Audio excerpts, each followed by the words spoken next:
नमस्कार जी। आज जैसा कि हम पहुंचे हैं गिरावड़ गांव में, यहाँ पर संत रामपाल जी महाराज जी का सम्मान समारोह चल रहा है और यहाँ पर एक सरदार जी भी हमें मिले हैं। इनसे भी थोड़ा जानने की कोशिश करेंगे ये कहाँ से आए हैं और क्यों आए हैं। नमस्कार जी। नमस्कार जी। कहाँ से आए हो आप? दिल्ली। दिल्ली से यहाँ पर हरियाणा में किस लिए आए हो आप? देखिए, आपने देखा होगा कि पिछले काफ़ी समय से एक मुहिम चल रही है जिसके अंतर्गत भगवान रामपाल जी महाराज जी जो किसानों की अनेकों प्रकार से सहायता कर रहे हैं। पीड़ित किसान था, किसानों की जब मदद हुई, उन्होंने गुहार अपनी पहुंचाई भगवान के चरणों में, उनकी मदद की गई हर मुमकिन यत्न से। तो उनकी जो वो पीड़ा थी उससे जब उनको राहत मिली तो उस राहत को देखते हुए किसान ने, हरियाणा के एक किसान ने भगवान रामपाल जी का शुक्राना किया। तो शुक्राने के वजह जो जितने भी अलग अलग खापे हैं, पंचायतें हैं, सरपंच हैं, अलग अलग ज़िले हैं, सभी ने अनेकों जगह पे भगवान का सम्मान। आप उनको बार बार भगवान बोलकर क्यों संबोधित कर रहे हैं? वो तो एक संत है ना।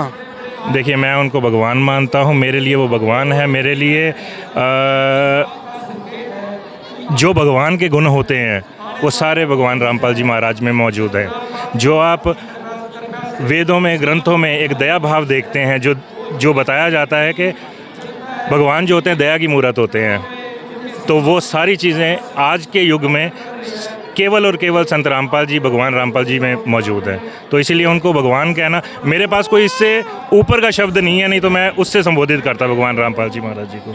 एक थोड़ा सा और जानना चाहेंगे, भगवान आप उनको संबोधित करते हो या वो खुद बोलते हैं कि मुझे भगवान मानो? नहीं जी, वो नहीं बोलते। भगवान ने कभी भी नहीं कहा इस बात को। वो अपने आप को दास कहते हैं, दास कह के संबोधित करते हैं। ये तो हमें पता है कि वो कौन है। और जैसा कि आपने संत रामपाल जी महाराज जी से नाम दीक्षा कब ली थी? 2020 में। तो मतलब आपने उनसे किन कार्यों से प्रभावित होकर या उनके ज्ञान से कैसे उनसे नाम दीक्षा लिया आपने? क्योंकि उस टाइम तो वो जेल में थे। जी, तो मैं सिख समाज से था। सिख समाज में हम गुरबाणी को बहुत महत्व देते हैं। मतलब आपने था का यूज़ किया, क्या अब आप सिख समाज से नहीं हो? सिख समाज से मेरा कहने का मतलब है कि तब जो गुरु प्रणाली हमारी चलती थी, गुरु नानक देव जी से चल के गुरु गोविंद सिंह जी तक आगे चलती थी। मैं नामधारी संप्रदाय से था। तो अभी जो है, अभी मैंने 2020 से वास्तविकता में जाना कि भगवान कौन है। भगवान का जो हमारे सदग्रंथ है अनेकों धर्मों के, जैसे सिखों का श्री गुरु ग्रंथ साहिब है, गीता जी है, वेद हैं, हमारे पुराण हैं, बाइबल है और कुरान शरीफ है। तो इसमें भगवान को क्या कहा गया है, भगवान की जो असल पहचान है वो इसमें बताई गई है।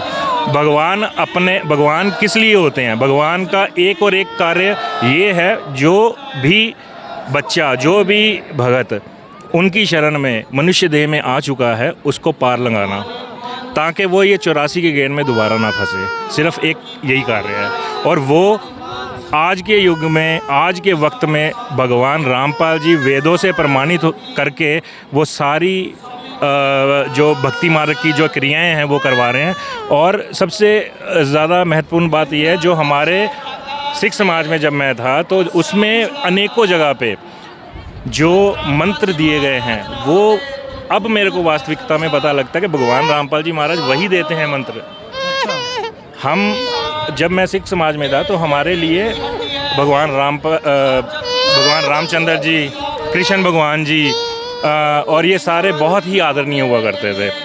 तो फिर हमें बाद में पता लगा कि जैसे अब मेरे को पता लगता है, बहुत सारे लोग ये कहते हैं कि भगवान रामपाल जी महाराज जो हैं, जो हिंदू समाज के विरोधी हैं, हाँ, तो वो उनकी भक्ति छुड़वाते हैं, ये सारी चीज़ें। लेकिन मेरे को ये जब आके यहाँ पे ये पता लगा कि जो वो हमें मंत्र देते हैं, जब उनसे शिक्षा ग्रहण करो, दीक्षा लेता है कोई भी अनुयायी, तो वो देते ही उनकी पहले स्टार्टिंग ही वहीं से करवाते हैं, जो देवी देवताओं के उससे है। मतलब वो जब दीक्षा देते हैं वो हिंदू इन्हीं देवी देवताओं की देते हैं? देवताओं की ही देते हैं, बिल्कुल। तो ये एक तो सबसे बड़ा जो मिथ था, ये जो समाज में फैला हुआ है, सबसे पहले ये जानने की ज़रूरत है, भगवान ने आज तक कभी भी किसी को इन देवी देवताओं की पूजा करने से मना नहीं किया। ये बहुत बड़ी चीज़ है जो कि लोग जो है एक दूसरे से मिला, दूसरा तीसरे से मिला, वीडियोस फ्लोट करती हैं सोशल मीडिया पे, एडिटिंग करके डाल दी जाती हैं, तो उसमें दिखाया जाता है कि भाई ये जो मतलब भगवान रामपाल जी महाराज हैं ये उनके विरोधी हैं, ऐसा कुछ नहीं है।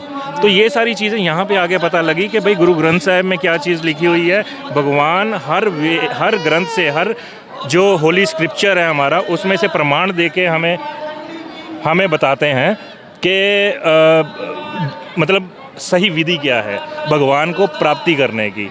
भगवान की प्राप्ति का मतलब यही है कि जब हमें भगवान की प्राप्ति हो जाती है तो भगवान हमें गुरु, और ये ना गुरु जी के सत्संग के माध्यम से पता लगता है जो परमात्मा है और गुरु है इसमें भेद नहीं है, ये एक ही होते हैं। तो जब हमें गुरु मिल जाता है ना पूरन, तो वो हमें सही विधि बताता है परमात्मा की प्राप्ति की। उसकी प्राप्ति से हमारा मतलब ये है कि हमने अपने निज धाम जाना है। ये सारे जो भी क्रियाएं हैं ना, इनको छोड़ के जो भी हमें 4 हमारे यज्ञ होते हैं, अभी बताया था यहाँ पे, वो चारों यज्ञ करके परमात्मा के आदेश अनुसार हमें यहाँ से पार होना है। बेसिक हमारा एजेंडा ये है। यहाँ पे आपने स्टार्टिंग की थी बात कि यहाँ पे ये समारोह क्या हो रहा है और मैं यहाँ पे क्यों आया हूँ। ये मेरे भगवान को देखिए, अगर किसी के पिता को ना सम्मान कहीं पे मिले तो पूरा परिवार पहुँच जाता है। ये तो हमारे भगवान है जिन्होंने हज़ारों में नहीं, लाखों में नहीं, करोड़ों में दुखियों के दुख दूर किए हैं। तो हमारा तो ये कर्तव्य बन जाता है यहाँ पे पहुँचने का। तो देखिए, जैसा कि सरदार जी ने बताया कि संत रामपाल जी महाराज जी का क्या ज्ञान है और क्या वो नाम दीक्षा देते हैं, किसके वो विरोधी हैं, किसके वो समर्थक हैं। तो आपको इनकी बातें कैसी लगी कृपया कमेंट करके ज़रूर बताएं और वीडियो को ज़्यादा से ज़्यादा शेयर करें। धन्यवाद।